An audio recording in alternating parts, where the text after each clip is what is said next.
আমরা 5ই জুলাই বরিশাল থেকে ঘোষণা দিয়েছিলাম যে বৈষম্য বিরোধী আন্দোলনে আমরা সম্পৃক্ত এবং মাঠে ময়দানে ছিলাম এবং মাদ্রাসা কেন্দ্রিক প্রথম মিছিল বের হয়েছিল ওই ক্যাম্পাস থেকেই, আপনারা দেখেছেন।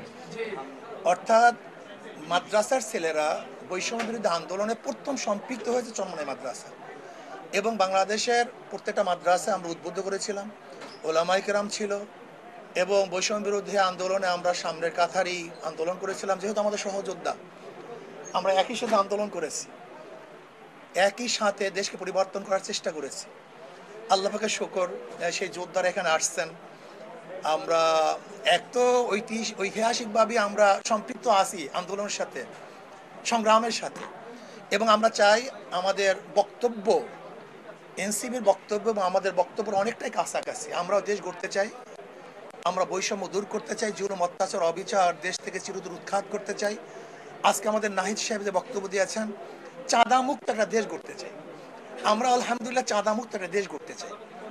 আমরা দেখেছেন যে আজকে বাংলাদেশে আমাদের বিরুদ্ধে ডাইরেক্ট যে অশোভনীয় বক্তব্যগুলো দেওয়া হয়েছে, আমি বিশ্বাস করি যে ভদ্র মানুষ, জ্ঞানী মানুষরা এটা কোনো অ্যাকসেপ্ট করে নাই এবং আমি বিশ্বাস করি তারা উলামায়ে কেরামের থেকে বিচ্ছিন্ন হচ্ছে।